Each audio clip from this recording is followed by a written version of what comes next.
Hello and welcome to Nolo Time. This is episode 118.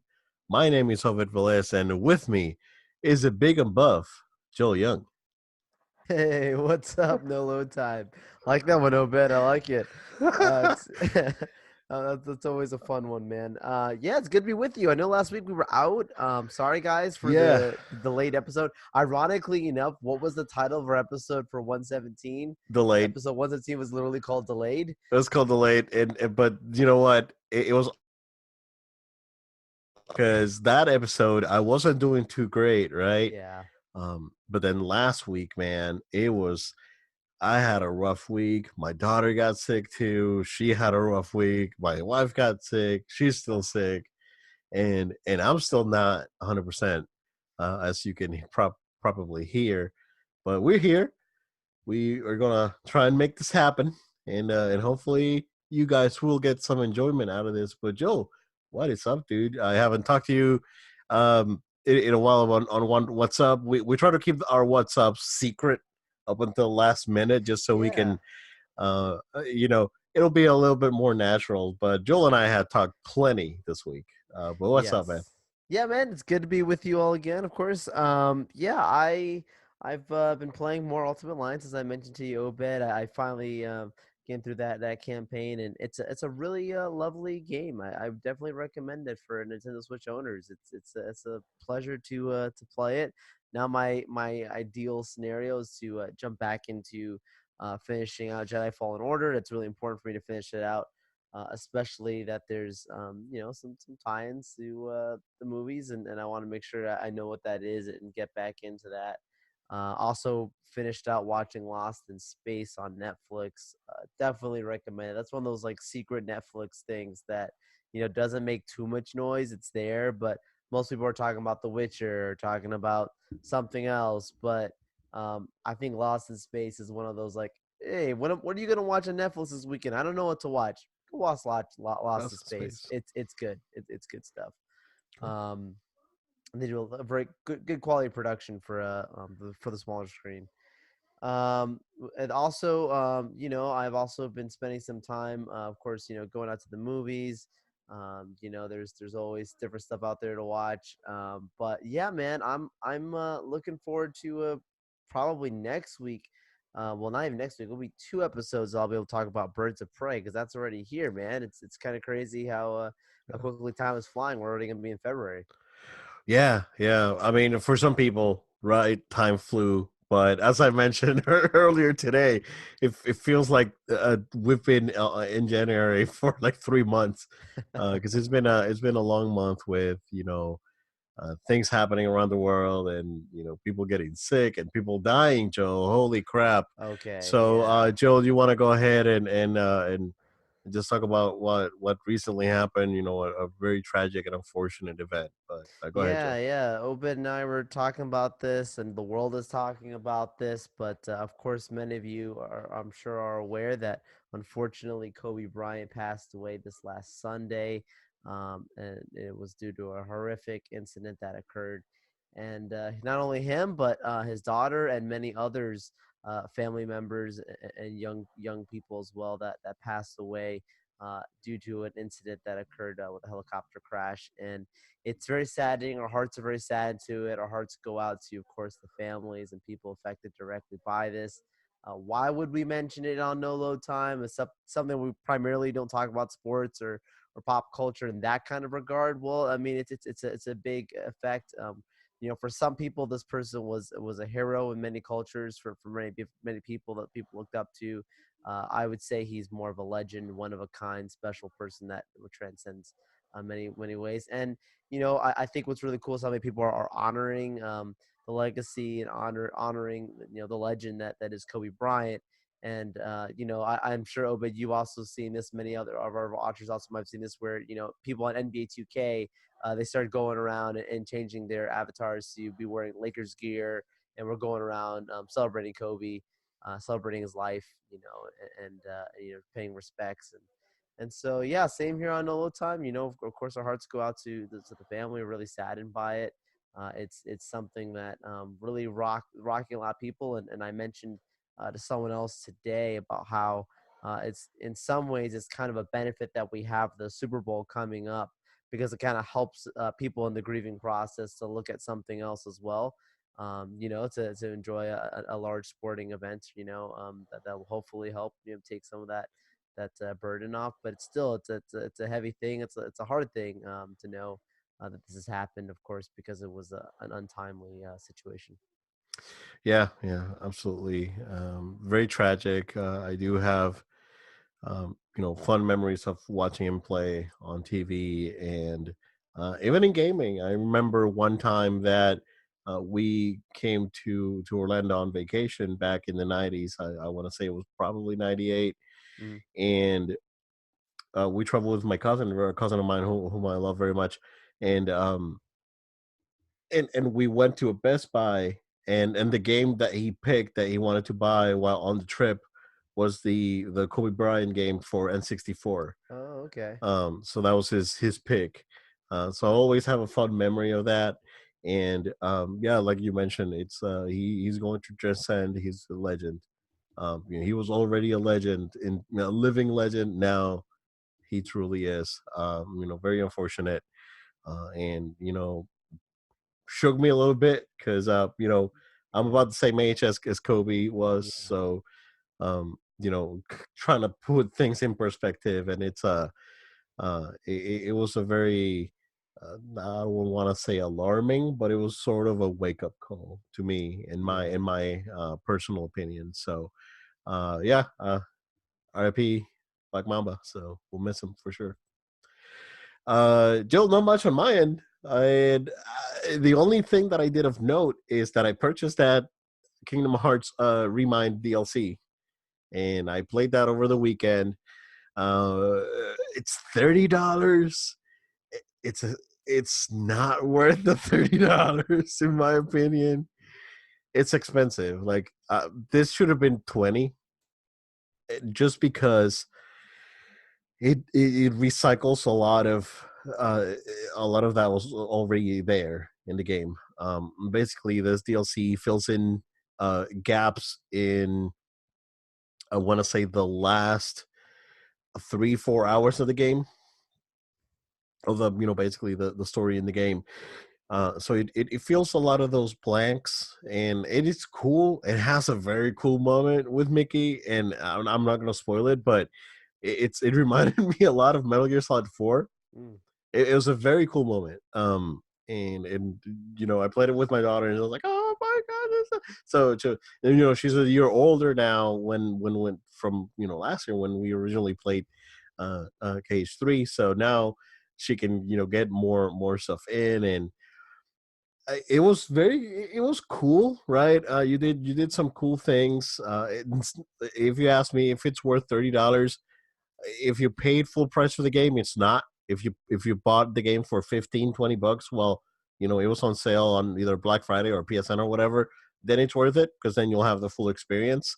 I bought the deluxe edition, so to me, I mean, I bought it, but whatever. And after you finish what story section it has, like I mentioned, it does recycle a lot of the scenarios and areas, and even cutscenes from before. But when you finish that, you basically go into a sort of a bus road rush mode, and it's very hard, very very very hard. So I'm thinking this is like a level 99 thing. I'm level 86 right now, so I'm pretty high up, but this bosses are just whooping me. And I was like, oh man, I played it for a little bit, and then I stopped, and then I played Battlefront. So I played that part, but I did play through the whole story of it, and it was fun. But again, I expected more. For $30 for sure, I really expected more. But we'll see. Of course, there's news this past week that there's already another Kingdom Hearts game in the works, and there's a mobile experience coming out as well. So, I mean, I'm sure that they're gonna come up with something new. So, yeah. Other than that, man, be the week before that, since we didn't do that week, Yeah. it was more Death Stranding, and I'm still liking that game. It's frustrating but it's very good. The gameplay loop is it's a very solid gameplay loop. Um, yeah, again, it's frustrating. Once you start getting the hang of it, it's very satisfying as well, because instead of just having to go through an area and having this BTs, try to get you or run after you, or whatever they do in the nether realm or whatever they are. Once you clear a BT area without getting detected, because it is very Metal Gear in that sense, where you do stealth is the how you should fight, basically. So you don't fight, just find a way to evade your enemies. And it's very satisfying when you actually go into a BT area and you get out and get detected, and BB starts laughing. Like, you can hear BB going like like the little baby, like little baby chuckle there. And it's very satisfying. It's like, oh, okay, this is great. I made it out, and that was very cool. And now I don't have to worry about my cargo getting messed up, and the baby going into shock, and all this stuff. So very satisfying. I can't wait to go back. I'm probably gonna go back to the Kingdom Hearts stuff this weekend, and maybe a little bit more Battlefront. So maybe the week after, since now Final Fantasy is delayed, and I still have until April to play some more of this game. So I will keep giving this game a chance for sure. But yeah, other than that, I haven't watched anything of significance. I'm still going at Clone Wars, and That's it's probably going awesome. to be a good segue here, because this is going to be a very Star Wars heavy episode again. So, as I mentioned, I watched the first two seasons in full of Clone Wars. After that, I dropped off. Life got in the way. I never watched it it was on Netflix, but now that's on Disney Plus. I'm going back and watching it. So I started watching from the beginning. I'm almost done with season 4, so I'm on episode 20 on season 4 right now. Um, and I really enjoy that show. Really really enjoy it. It's So good. I wish I could have actually watched it earlier, and to be honest with you.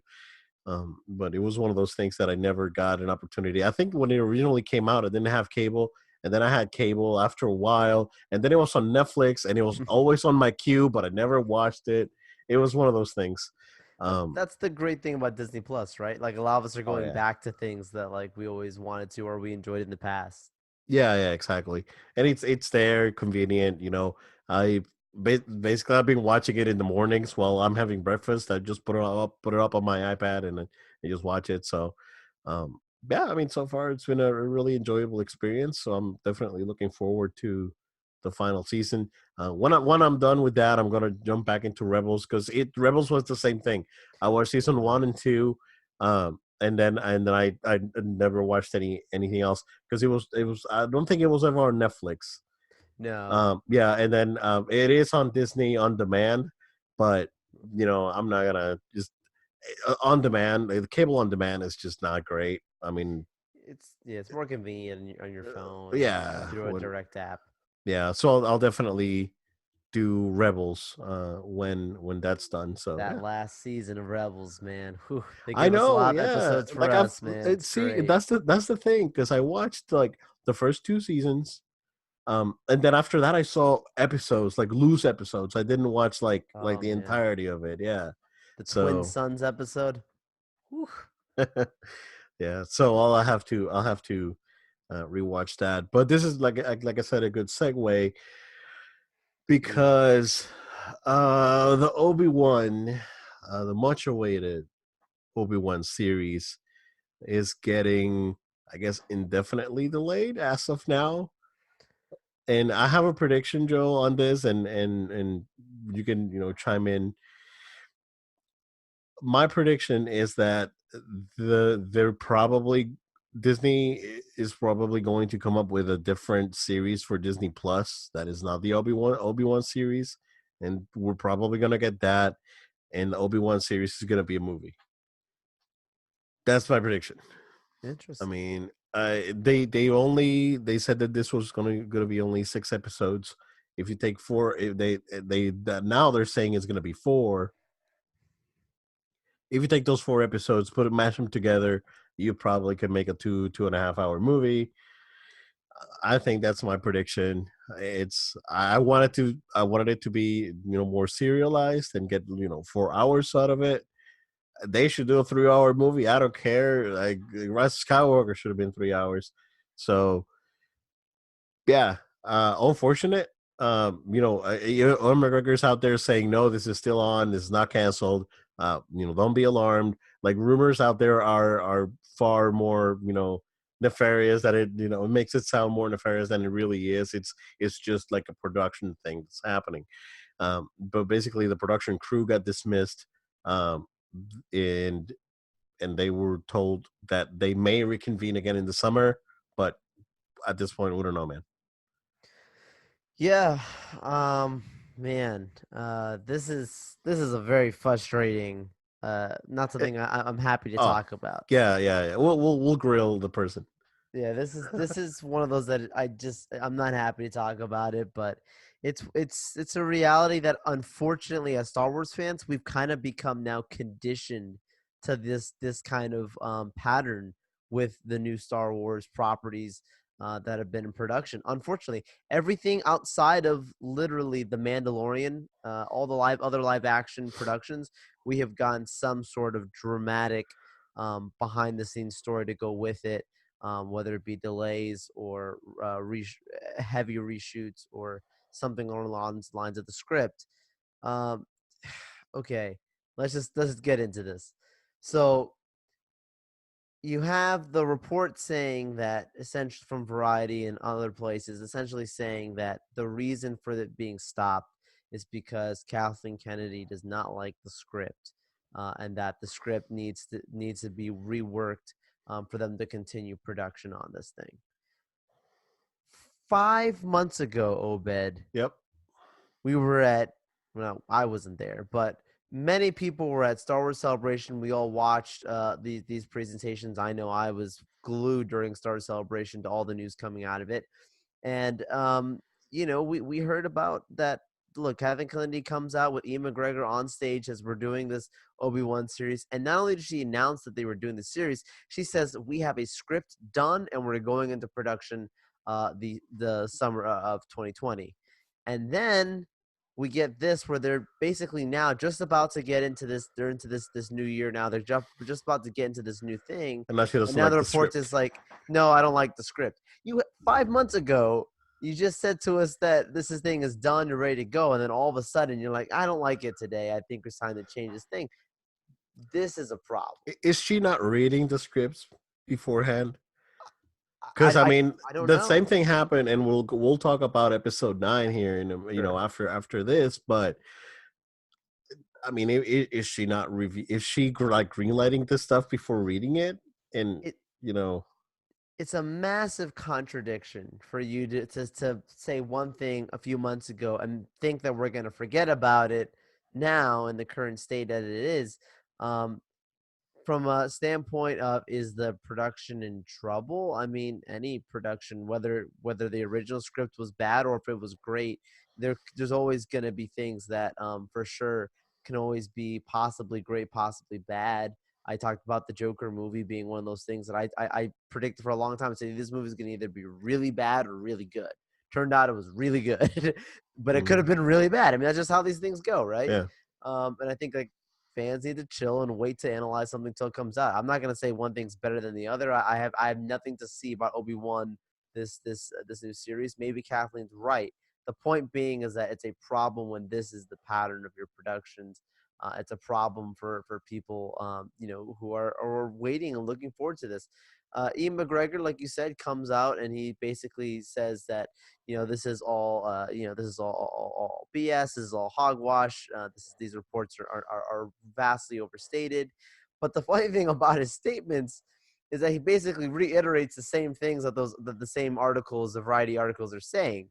So I think what he was really trying to do was he was trying to say like the reports of them saying that this thing is canceled or not happening anymore, like those kinds of reports, the indefinite never returning thing potentially, that whole thing. I think he was trying to dead those things, Yeah. but the we most of us who are level headed and read the reports understood that like he said the exact same thing, reiterated the same thing. They will pick this back up in 2021, where they were supposed to be doing a summer of 2020.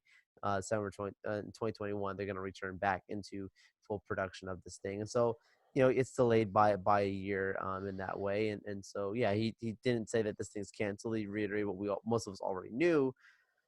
I just take issue with the simple fact of like this is a bad pattern that we've had.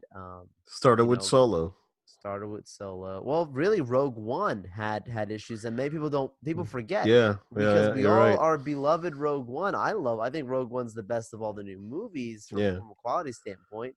Um, Although I There's like the stuff in Rise the of Skywalker trailers and that is not in the movie. Like that first trailer entirety, like that entire first yeah. trailer is not in the movie. It's crazy.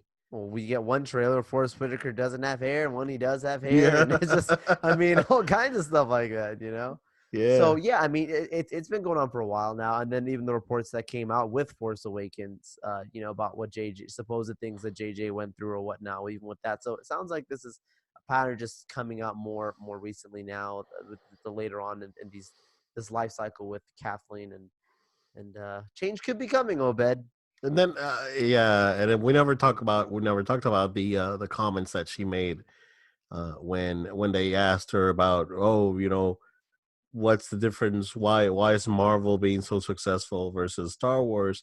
And then she made the comments was like, oh well, we didn't have any, no 800-page books and no comics. I was like, Oh, are you no, serious, bro?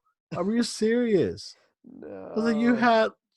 you've had decades worth of books and games and comics, and you come up with that. It was like, uh, I don't I don't I don't want to see.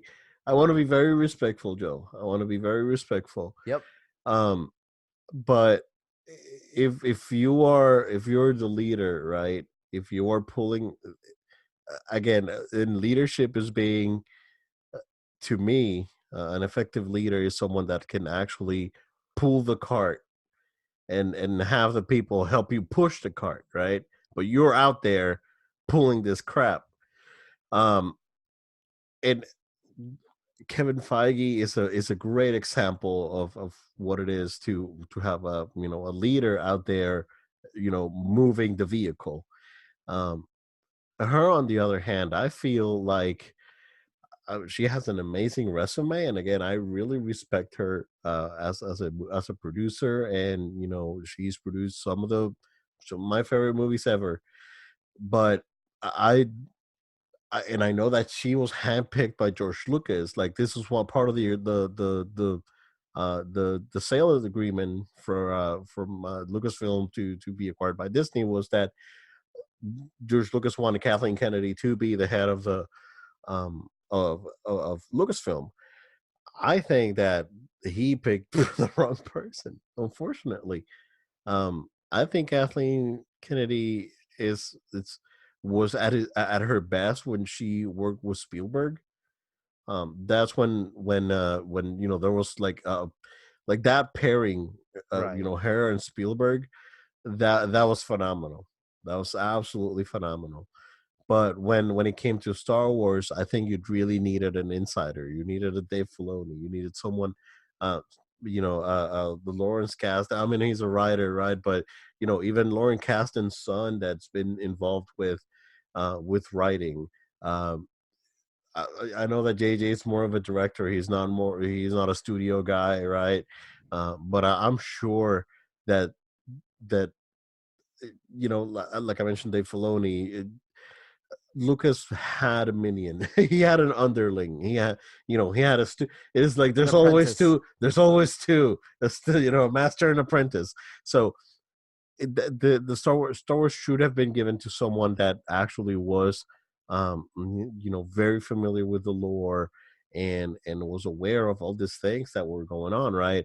I would have loved to see instead of having and this is things that we've talked about, right? I would have loved to see a Force Unleashed movie, um, uh, a Shadows of the Empire movie. I mean, you can recast Luke and Leia and Han, and have them, play young Luke and Leia and Han. I mean, of course, fans. See, that's the other problem is that, yeah, on the other side you have fans just crying about absolutely everything, and it's a big problem, Joe, because I think the only way that you can appease the fans is, put someone like Filoni in charge, and then or John Favreau, for example, because he's a producer director. Um, have someone like that take the helm of Lucasfilm, and have them appease the fans with whatever they do. But it's a big problem, right? And unfortunately, it's a very vocal minority out there, because again, everyone we talked about episode 9, I liked it. Yeah, it was People cool. that we know that are hardcore Star Wars fans No, yeah, have been quite yes, praising this movie. yeah. We know people that are like hardcore Star Wars. Like They I spend love Star. money. Yeah, like yes, exactly. Like I will go to D23 to watch the trailer. Like this kind of people, and we know Yeah. them, and they love the movie. So it's it's a that right now they're in a lose-lose. So this news come out, right?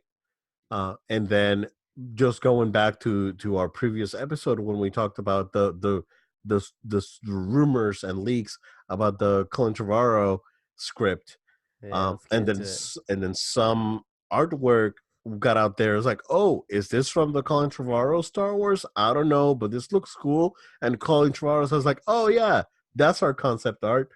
Holy crap, Joel! Why are you not happy with this? Because this is amazing. And again, like you said, we live in a universe that we got we got Rise of Skywalker. We couldn't have this. We could have we could have had this movie, and instead, and then we would see Rise of Skywalker concept art. It's like, oh crap, that popping thing with the arm looks awesome. So I think that the movie. I think that this movie, if you mash this concept art with the Rise of Skywalker, that would have been the perfect movie. Mm. And it is unfortunate that we did not get this Ray, because she's perfect.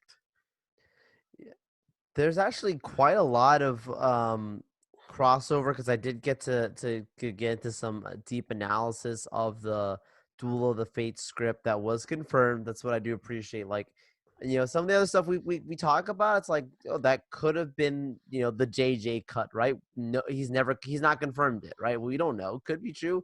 Could be the guy that lives next door to me that wrote this, on his laptop and is saying it's true. It's Reddit. We don't know. Yeah, But with this one in particular is confirmed the director is true, the script. So I started getting deeper into the script after he started confirming it. And there's quite a bit, a lot of things that were kept from that script that did cross over into the JJ stuff. Finn was going to be force sensitive. There was going to be a yeah, moment where literally Ray was going to be at the end of the movie was going to be going on the Falcon and be able to and say thank you, Finn, without actually verbally saying it, and he was going to acknowledge it, being outside of the ship. And there was things specifically going to happen, but then you have some of these very key things that could seem like small, minute details, like you're talking about the Ray, her appearance, right, her lightsaber, these things that could seem small but would have made a drastic difference. I hmm know that some people might have thought that was too much. You're trying to overdo. You're trying to compensate for a lot. This reminds us of when Star Wars starts to go too heavy on the craziness, right? I think that was the complaints with some of the newer movies in this new trilogy, the earlier ones rather, was that they didn't have enough of that type of crazy Star Wars action that people wanted. I think there's a way of finding that balance to your point, Obed. So now we have the art that came out that was confirmed.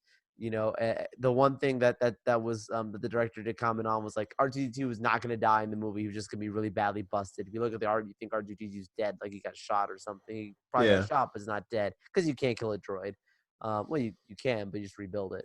But then it's you start getting into the stuff with obviously Coruscant and the Jedi Temple, and you start getting into things, Oh, the visualization. They start getting into this amazing end battle that was going to happen on Coruscant, and ironically enough, like some of the stuff that did crossover, like Lando was going to show up to save the day in the original script of the Duel of the Fates, same way he did in Rise of Skywalker. Spoilers, guys, we're getting into it. Sorry, yeah, yeah, yeah. preface that, but you all should know this by now. Anyways, there's a lot of key points that I could dissect point by point, but I'm not going to do. But I think the things that to me stuck out that I would have liked to have seen, given the green light, I would have liked to have seen happen would have been, like you said, the race stuff, the Luke Skywalker stuff. Man, that was going to be amazing. It was going to Hmm. be very Empire Strikes Back. The way his presence is, like the way Obi-Wan's presence is felt on Hoth. Like it was going to be very similar to that, and I would have really loved that. I think some of the other stuff like this old Dark Lord, Master probably could have done without. Um, Yeah, so that was kind of silly. yeah, I think that was probably the silliest thing. That and Kylo going full Doctor Doom with his helmet. yeah, yeah. Mhm. There's some stuff there that for sure wouldn't. So I could see that, but like that doesn't give you a right. I think, in my opinion, it doesn't give you a right to say like, can this complete thing and bring in this other person. Mhm. And to your point, Obed, about the whole Kathleen Kennedy, of her doing a good pair, being a good pair with Steven Spielberg, and that being like the magical times and the great stuff that she's worked on. I have a lot of respect as well for Kathleen Kennedy. I think that in theory, when you look at it, her and a creator like J.J. Abrams, a very versatile person who writes, directs, produces, he's very integral and very involved in his productions. Someone like him and Kathleen coming together should have been a match made in heaven. If you look at Oh like yeah, yeah. incredible, and they definitely gave us some really good Star Wars. So I'm not here to be on a soapbox complaining like Give what us they gave us two. was trash. They gave us some good stuff, right? Yeah, like They those gave us two good something movies. Yeah, that I will. It's Star Wars. You keep it with you for the rest of your life. It's moments that happen that I'm happy with. But at the same time, we would be naive to realize that there's also some incredible opportunities that have consistently been missed, or rather, yeah, completely, you know, jumped. Right? You've got these things where these productions are being completely reshot, redone, and then that stuff that is alarming to me. So, I, yeah. I'm a Kathleen. I'll be a Kathleen Kennedy fan because I think she's a very skilled person. She could announce tomorrow. Guess what? Like we talked about this earlier a bit. Guess what? Obi-Wan Kenobi is going to be a movie, not going to be a TV series. We're going to do that instead. She could announce that, and I would be full on Kathleen Kennedy. Put my Kathleen Kennedy T-shirt on. Put my Kathleen Kennedy, your glasses on. I'll be supporting. It's great. It's awesome. Thank you for giving us that. That's happy. But unfortunately, it's like it's hard when you keep having things Yeah. like this come about. It's hard to drink that Kool-Aid, and I'm not about that. I'll call a spade a spade. Yeah, yeah, absolutely. It's that's the thing. Like, if it's fine if it would have happened, once or twice, like it's happened with Marvel, right? Sure. Ant-Man went through it. Um, you know, uh, several of the Marvel movies had to be reshot and worked on, but it hasn't been as constant as this thing, because it's been since, like you mentioned, since Rogue One, that went through extensive reshoots. And then we get, Lord and Miller, right? That were the ones Yeah. involved with Solo originally. They were let go, um, because, and then and then Solo was basically like shot completely. Like, they shot Oh another yeah. movie. They shot two movies, dude. Yeah. It's They nuts. Justice League Like that movie. like how can you isn't that crazy? Like, exactly, like they Justice League did, and it's like, how can you you can't afford these things because at the end of the day, you're spending money doing these reshoots and these reworks.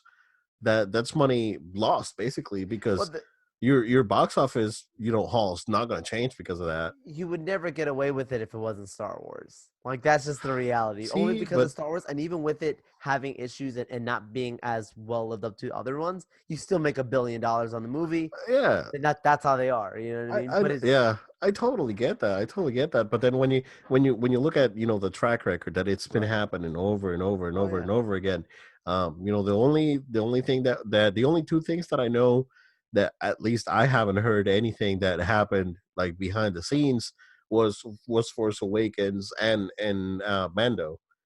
As far as I know, everything else had something. Because I bet that the whole Canto Bite thing on Last Jedi, I don't think that was this dude's idea. So Hmm. um, you know that's just my opinion. But that Um, was gonna play in really great to the Duel of the Fates, the Canto, like the Broom Kid and all that. They were gonna yeah, like yeah, stage that kind of in because Ray would still be a nobody, he was gonna and show up with all yeah, those kid Jedi's in the end of the movie, and it yeah, was gonna yeah, be yeah. amazing. So uh, I mean, it's bittersweet, right? Because I as much as I liked Rise of Skywalker, I would have liked um the movie to take more risks. If there's anything about the Last Jedi that I liked was how bold it was and uh how it broke the mold basically. And and unfortunately the Rise of Skywalker, again, as much as I liked it, they tried to put the mold back together with chewing gum, Yeah, and you can see the gum, and that's a problem. But man, we can only hope that this is gonna get resolved, and you know, just give people creative freedom. I know that Disney is very zealous of their products, and they want to make sure that they have this appeal, right? But at the same time, let people take risks because at the end of the day, taking these risks, you can creativity flows better, in my opinion. So just allowing the writer directors to take those risks, it's worth it, even if it's a couple of times. You don't have to do it every time, right? But sure. you know when you got someone like JJ Abrams comes in, let him do his vision. He's Talented person. it's JJ Abrams. Just let him do it. He's not gonna let you down. But we'll see what happens. Joe, we will continue with more Star Wars, but we were gonna have to take a quick break. We shall be right back. Joe, Papa George wants to come back in. Would you let him in? Absolutely, absolutely. Yeah. I won't even hesitate for a second to say, if George Lucas wants to be a part of Star Wars, I wouldn't I wouldn't lock him out, hide the key, make him have no ability to get in. Why would you do that, George? And it can't just be the way you did it before, right? Like beforehand, all we keep hearing is that George gets a meeting with Lucasfilm, Kathleen, director, whoever. He tells them what their idea is. They go, "That's nice," and then they tell him what they're going to do, and then they keep going. That's basically the reports that we've gotten for each of the movies that have come out. They always Yeah. get at least one meeting with him, and it's cool that he takes the meetings. Like that's cool that he wants to hear this stuff out, Yeah. and he still says what he wants to say. I think that's the point, right? Like George is open to hearing this stuff. I think that was the biggest problem when you look at the prequels, right? Like he was surrounded by yes men, where if he had people he had dialogue with, it probably would have been a different story. But George, in and of himself, is not a terrible creator at all. I think Oh, George is absolutely very not. skilled, and he's the most skilled when it comes to Star Wars. Yeah. I think that he is a great storyteller. He just can't write it the way that it should be written. Sure. He, like, the best example is Empire Strikes Back. Again, my favorite movie of all time. My favorite Star Wars movie, of course. And the Empire Strikes Back was basically George Lucas telling Lawrence Kasdan, "Hey, this is what I want in the movie. Write it, and this is my ideas. This is what I got. Exactly. Put it in, in a written form." I think that's great, and that's exactly what I think. That's what Star Wars really needs right now. Just have George come in. He doesn't have to do a trilogy or whatever. He can just do a one-off spin-off movie, do whatever he wants to do. If he wants to do that Underworld, movie, which we'll talk about in a minute because we got breaking news today from that. If he wants to do something like that, I'm 100% on board. I mean, and I mean, I never hated. Like there was like oh George Lucas ruined Star Wars. I mean, he created it. And you're an idiot or something. It's like, Yeah, come on, that's brain dead. nonsense. Um, but so we were having a conversation today. It's like, you know what? At the end of the day, Revenge of the Sith was worth the pain and the slog of episode 1 and 2 because Right. I really like the Revenge of the Sith. So at the end of the day, it was worth it in my opinion. So yeah, let him do a project. Let him write something. Let him do something, and I bet fans are gonna be happy. You know, The same people who trashed him are the same people who are welcoming him back with come open on. arms. These are the same people who are like, "Oh, so glad it's not gonna be like the prequels, and this is gonna be great, and it's gonna be JJ, and it's gonna be all this stuff." And then out of nowhere, this is terrible. Like I never like this. Bring George back in, guys. Let's just face the music here. Yeah, George it's like Lucas yeah. has always been skilled. You guys just trashed him because you didn't like him, rightfully so. Some of the decisions he made, but it doesn't make him a not skilled person. Like he's always been skilled in this. I think it would be cool though, Obed, if and it's not going to happen, but it would be cool if him and Lawrence Kasdan did actually team up for something Yeah. one last time. Would be pretty cool to see them come in, do something that was a spinoff, that was something that was not trying to play off old Star Wars, but literally like something completely new, and a completely new spinoff, like one movie thing, and see how people respond to it. And if it's awesome, he might literally be able to recreate life back in. He might be able to bring midichlorians into this new age of Star Wars, and they build off that. I don't know. You could do something like that, but yeah, and as we mentioned, this underworld thing. But this morning, Yeah, there was the leaked screen test of what the proposed TV show was going to be.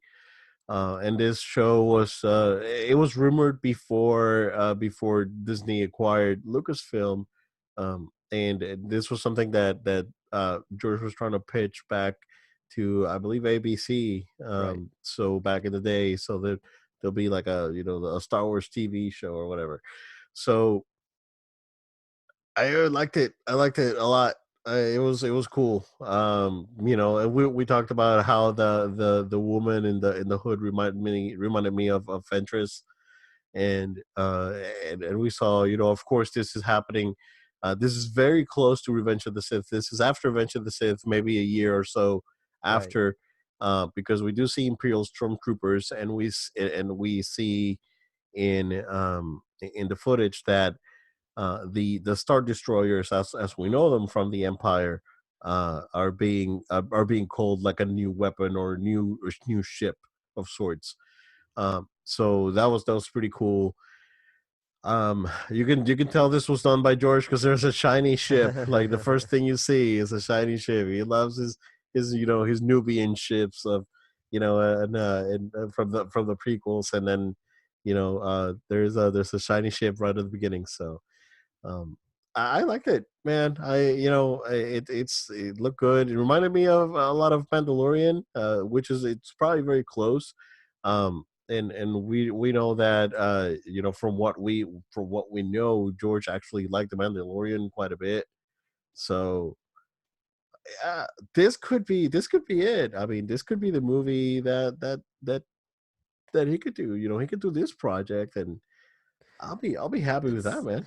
Yeah, I mean, it sounds like this project, in theory, much larger than what it was originally intended for. When I say that, is that suppose back 2005 was when the show was announced, Star Wars Celebration, saying, "Hey, we're gonna do this show," and then literally years later, just never came to live day. Um, Looking at it and based off of some of the quotes that come out about it, it was basically like George was trying to figure out a way of how to make it financially doable because the production on it was just going to be ridiculously costly and there was just no way that it was going to be on television at that time for the cost that it would take to be produced. Yeah, at that time, because the It was different. CG and all that. Yeah, yeah, absolutely. Yeah, and I mean, even though like George is like ridiculously rich, he's pitching this to another television studio to put it out there. So you have to go through those approvals of how they're gonna get a return back on their money, not just kind of break even or whatever. So yeah, I mean, it seemed like it was a passion project. It seemed like something like George just really wanted to do, and really believed in, and apparently there was like something on the lines of like 51 stories or something like that that was literally created for this thing, like complete written out stories and ideas for this show. Just never came to be live day because they just couldn't figure out a way of how to make it financially doable. And by that point, he was already selling it to Disney in that process. So yeah, I mean, I watched it and I thought it looked really cool. From a story standpoint, there was nothing of it like, oh, I can't wait to see what happens next. It didn't catch me. It caught me more aesthetically. It was very aesthetically cool, very Very stylish. interesting, Yeah. very sad. And I was like, hey, this is gonna be for TV. Like this looks really cool, really fun. I mean, you and I both said it's Star Wars, man. Like it could have looked terrible. I would still be watching it because it's Star Wars. I don't could care. could have brought in little Annie, and I would have still watched it. Right? I would still Baby watch Jar Jar or something. I would Baby, have watched. I would have Baby watched Jar. the show. Adventures of Baby Jar Jar. Still Yeah. watching. It's Baby just Jar Jar. yeah. We just we're just Man. fans. Yeah. Yeah. I mean, it's interesting. I don't know necessarily there's something I want George to return to. I think if he already had all those stories and things laid out and it just didn't come to be, then that's fine. Maybe adapt ideas from it if it's something that was really great.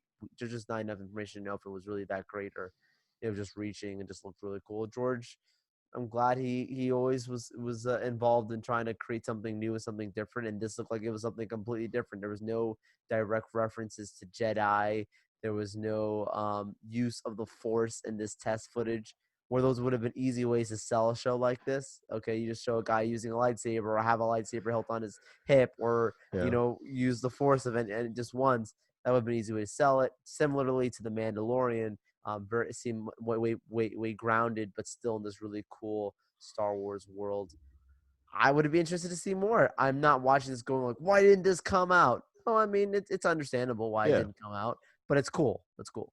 Yeah. Yeah. Absolutely. That they should be. They should give him a project. Come on. That's the thing. Give him Yeah. one. Just give him one. Let's give him one. The fans. That way the fans can be happy. George can be happy. We can just move along. Just move along. Move along. Move along. So, it's moving along, Joel. Again, in this very Star Wars heavy episode, one more. And I bet that next week we'll probably find out something else that's super crazy. I was like, oh yeah, the JJ cut is actually real. Here's a picture of the set when Sam Jackson was there with Hayden Christensen. So we'll see that. Joel, was go ahead and move it into some gaming news. Not a lot going on the gaming side. One interesting bit of news that came out this week is that they're planning on building Atari themed hotels or game themed hotels, branded with Atari. Of course, Atari is now no longer Atari. It's owned by a holding company that has several types of different kinds of businesses. So, branding a hotel Atari right now, I think is pretty cool. I guess the first one will start building in Phoenix sometime this year, Yeah. and this would be hotels that are, of course, Atari themes. The rooms will be Atari themed, but the biggest thing uh, that they announced was that this type of hotels will have separate game rooms and esports arenas or esports studios. So that's pretty cool because that gives you the opportunity to host events. Players can stay at the hotel. They don't have to travel a lot. Just go down to the esports arena and participate in your competitive gaming, and then you can just go back to your room right there in the same hotel. I think it's fantastic. So I think this is actually a great idea, and with how mainstream gaming is right now, and how many of us have nostalgia for Atari? 98% of the games were garbage, but sure, it's fine. And I'm not saying that it's like I can't, you can't compare, uh, you know, rudimentary wheels to modern ones. That's just my opinion. I took my nostalgia glasses off a while ago, so I'm good. Um, but I think this is pretty cool. I would love to. I would love for them to bring it here to Central Florida. I mean, I this could agree. potentially be something that Universal can look into when they build Epic Universe, because it's have a game theme hotel in the area. I mean, of course, this is like a competitor to Nintendo of sorts, but at the same time, keep the theming going, and even if the holding company that's building this properties, they can look into just acquiring one of those old hotels on International Drive and just revamping it. They can potentially do that. That's actually a pretty good idea. Yeah, I actually say this is a great idea, is what I would say. Why isn't this exist right now? I mean, this is one of those things like it's it's like an easy yes if you're someone who's trying to invest in it. It just makes sense. Hotel business is always going to be around, but you take the hotel business and you bring in something that's different and cool like this. Whether you have people into gaming or not, they're always going to need a room. They'll rent a hotel no You're matter still what. gonna exactly, Yeah, yeah. you're still going to get money. It's not like you depend only on gaming people to give you the money, but you attract an audience. You speak to an audience that's not being spoken to in the business right now of hotels. And by doing something spectacular like this, it brings young and old and new and old, together as fans. And to your point, I bet it's a great way of also creating a place for the community to come together for events. And that's always a thing, right? There's so many different esports events, so many different esports tournaments that are always happening. It's cool if this could become some type of staple for some franchises, that are looking for places. It's like, hey, guess what? We're always going to reconvene at the spot of Phoenix, or like you said, maybe in Orlando. I think a place like New York is the perfect place to have Yeah, something like this. That is just perfect spot. Having many people, tourists coming in, and many people are, into the gaming culture and nostalgia there. yeah. But yeah, I mean, sign me up. I'm in.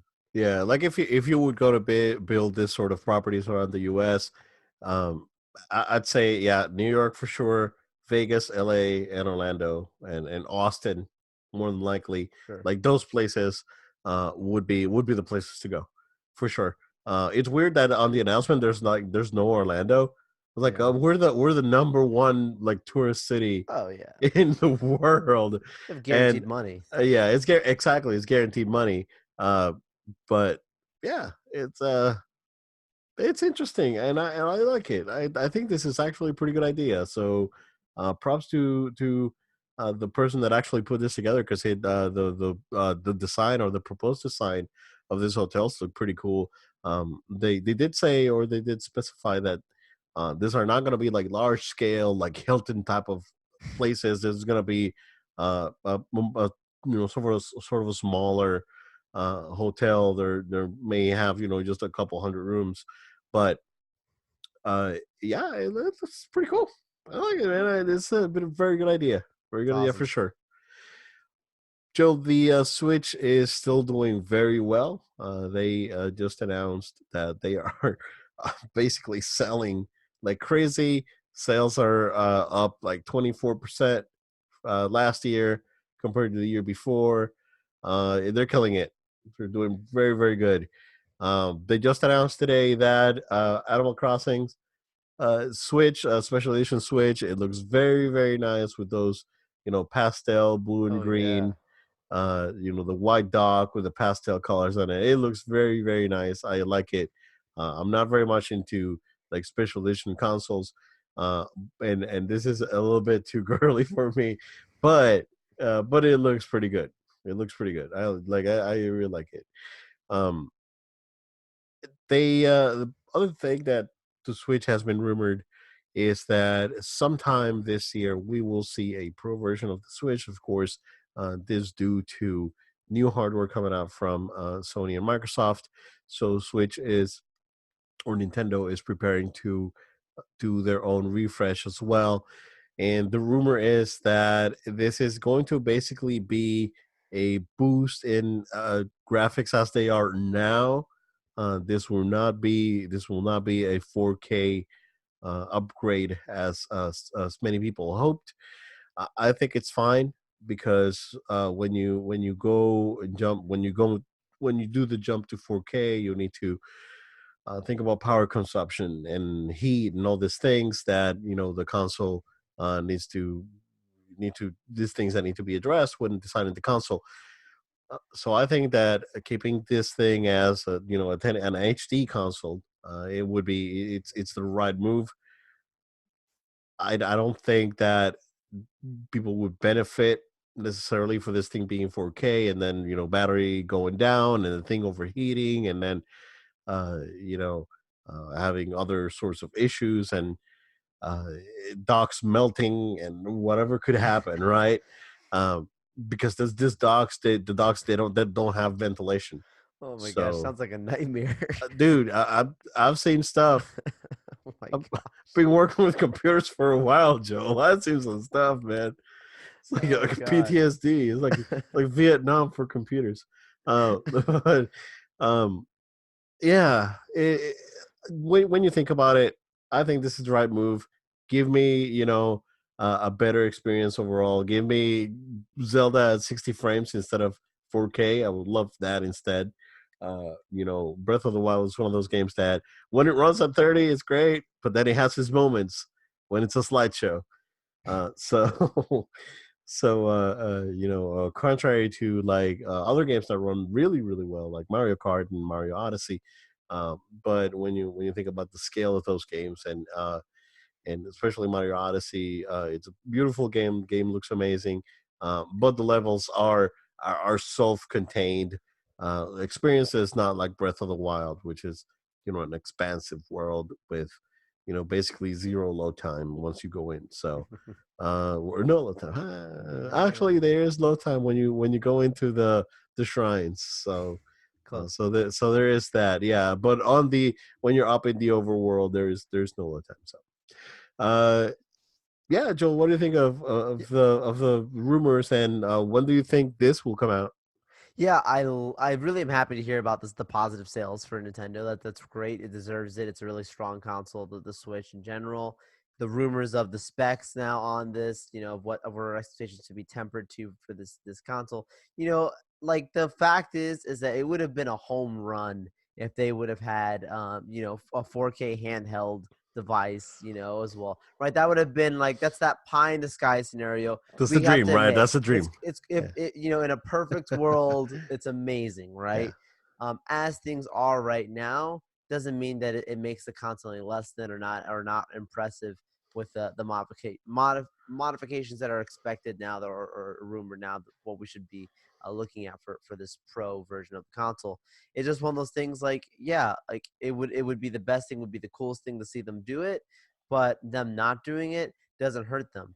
Sorry, okay, we got some news. Got breaking news actually, because they just put an article up in Kotaku 44 minutes ago. So this happened while Mm, we were recording. That a spokesperson for Nintendo said that there are no plans for a launch in 2020 for a new model. there we go. Well, So there's that. So not this year. not this year. Not So this year. they said that that's basically that's the article ends with let's reconvene in 2021 to see where we're at. Okay, okay, Yep. okay. So Yep. it's being worked on. It's being So worked on. so there you go. Yeah, I mean we So can so just it's being worked on, but I don't think they're ready to pull the trigger. I think they want to if this is the case now, right? Maybe they want to see how the other consoles do when they come out. Right. You know, I think Sony's going to do very well. You know, Microsoft, along with this, you know, Switch numbers, rumors out there are, you know, Microsoft is not reporting numbers, but rumors are that they've had an abysmal, you know, like last quarter was Wow. not good at all.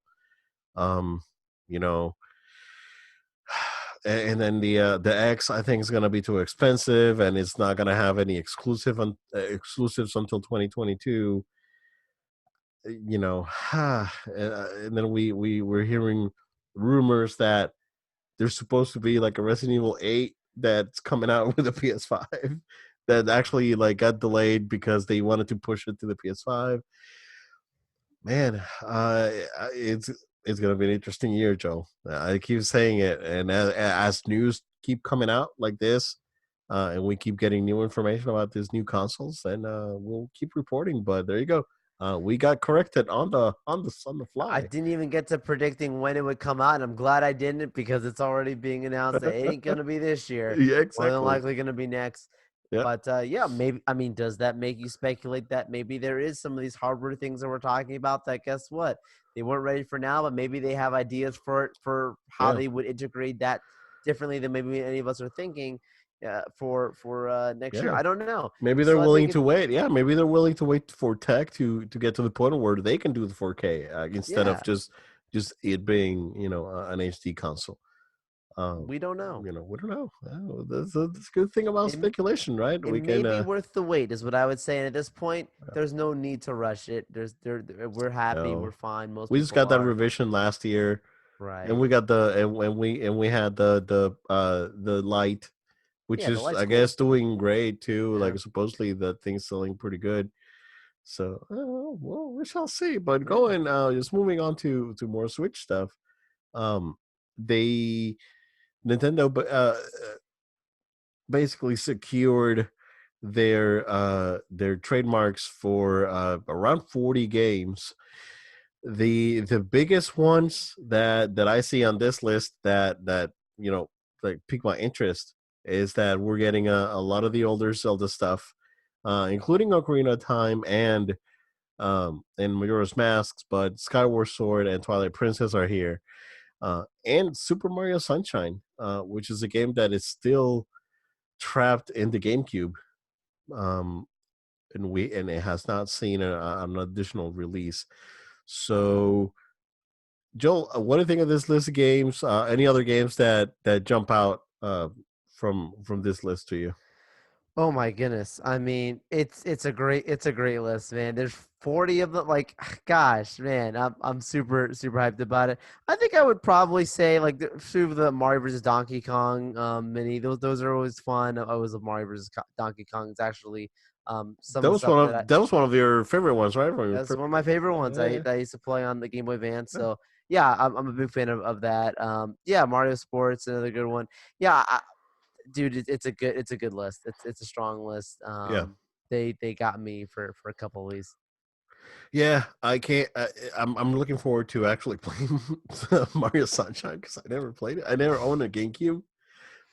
So anything that you can give me from the GameCube that I can play on the Switch, I'm all in, Oh right? yeah, I got them. And even with the Wii, because I never owned a Wii too. So you know, Yeah, me either. the Mario Galaxies and you know Skyward Sword never got to play it. Twilight Princess never got to play it. Um, you know, I would love to give Ocarina of Time another go. This is a game that I really love. Majora's Mask not so much. There's a lot of people that love it. I'm not particularly fond of that game. Yes, it's different. Yes, it's dark and you know mysterious and scary, but just gameplay wise, to me, it wasn't the same as Ocarina, in my opinion. So yeah, Wind Waker is here too, so that's another big one that I never got the opportunity to play. So some very cool stuff, man. That's out there. Yeah, But it's good. yeah, looking forward to that. You know, pretty decent list. The Switch, like I said, doing very, very well. so far, with all the delays that we've had. Oh, we didn't talk about Cyberpunk getting delayed to September because we weren't in Uh, last week. That happened last week. So yeah, yeah, Cyberpunk's getting delayed to September. So with Cyberpunk and Avengers getting delayed to September, rumor is that PS5 is coming out in September. Um, uh, Possibly, I don't know if CD Projekt Red has an agreement with Microsoft for their marketing. I think they may. So there's a possibility that the Series X may come out in September, and yeah, PS5 may come out later. So later this year. So we'll see. Nothing's been announced so far when it comes to the reveal event. It was it David Jaffe that said that the reveal is going to be on the 4th, on February 4th. oh my goodness, That's like 4 days away, basically. yeah, oh my If goodness, if that if it happens that day, that's going to be nuts. yeah, Um, I don't see that happening. But there's very strong rumors that a lot of sequels are on the works, and supposedly like a lot of this stuff is gonna hit like same year. It's gonna be like God of War, Spider Man, and I think Horizon Zero Dawn. mm, They're all gonna hit at the same time. It's a good time, man. It's a good time to speculate and go around with these rumors and talk about what the future of gaming is. It's gonna be crazy when it comes to sports games too, because these sports games now need to come out on two separate platforms. They need to take advantage of the next gen hardware. I'm wondering if the Xbox version. Well, I mean, the Xbox versions are going to be their own versions for the X, but the only thing is when it comes to uh, exclusive games, that's where the Xbox will have that problem for the next couple of years. Other than Halo, that potentially comes out this year. uh, we don't know. I mean, that's another rumor, right? Because the creative director for that game left. That game supposedly being in like development hell. Phil Spencer came out today and said, "I was like, they're getting some really cool stuff out there, but I don't know. It's like cool old stuff." He was saying. So I was like, I don't even. What does that even mean? all right, yeah. But we'll see when all these things come out. In the meantime, we will keep you guys informed, and we will share our opinions whether you like it or not. Joe, just go ahead and plug us in, sir. Yeah, man, it's what we do here on No Load Time. We keep it real, keep it fresh, keep it interesting, and keep it our own. And yeah, guys, thank you so much for staying with us and watching and listening. And of course, we invite you to keep following us. So go ahead and subscribe to the show. We're on iTunes, Google Play, SoundCloud, and Spotify. You can also subscribe to our YouTube channel. We welcome you to follow us on social media at No Load Time. That's at No Load Time on Facebook, Twitter, Instagram, and Twitch. We also invite you all to, of course, send in emails to noloadtime@gmail.com. That's noloadtime@gmail.com. We've done some cool stuff. We did a giveaway for episode 100. We've answered questions before via email, so it's a great opportunity for you guys to reach out to us directly. We welcome it and appreciate it. Until next time, guys, we look forward to seeing you all on episode 119. If I'm not mistaken, will be our next one. So it's That coming, is guys. that is We're correct, getting sir. there. Yeah, we're getting to 120, Joe. Thank you guys again. We'll see you next time.